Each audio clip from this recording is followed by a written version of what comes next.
Olá! Hoje a gente vai mergulhar numa verdadeira história de detetive intelectual. Vamos investigar como nasceu uma ideia que, nossa, foi revolucionária e mudou para sempre o jeito como a gente entende a mente humana. E tudo começa com uma pergunta bem surpreendente.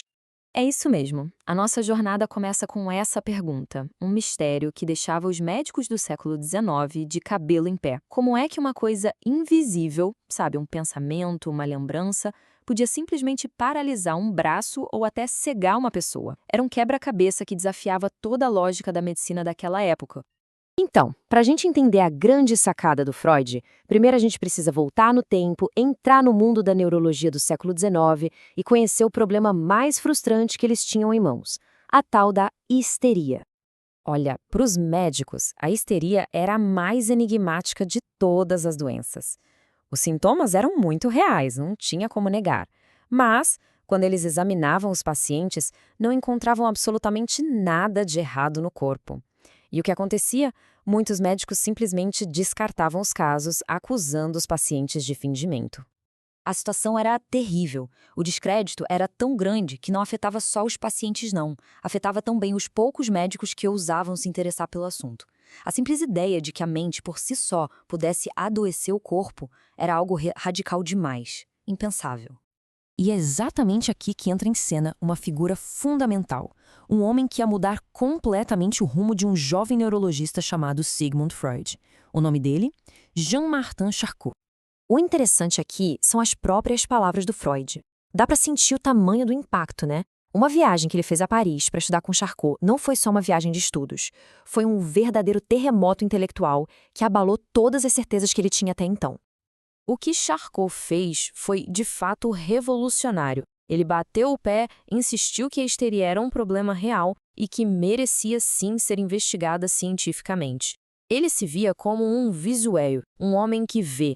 Ele olhava para os pacientes com a atenção de um artista, até que, do meio do caos, os padrões que ninguém via começassem a aparecer. Ok, com a histeria sendo levada a sério, o próximo passo era decifrar esse mistério.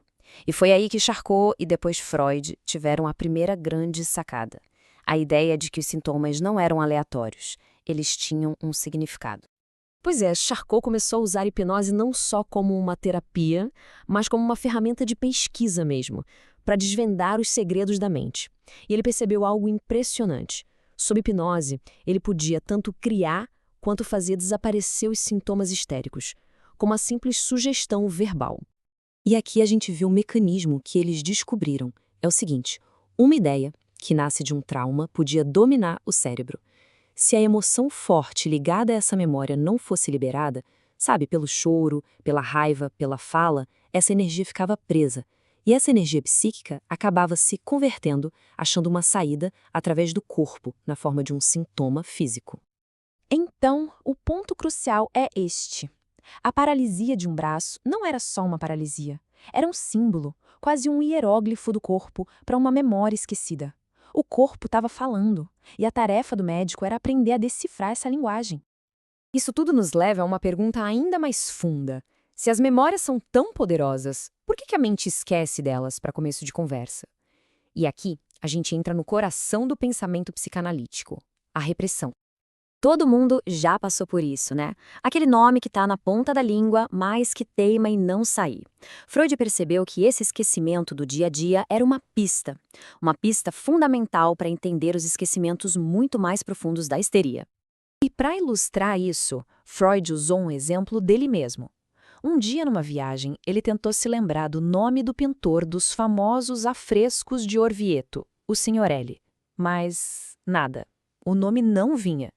Em vez dele, surgiram outros dois nomes na cabeça, Botticelli e Boltraffio.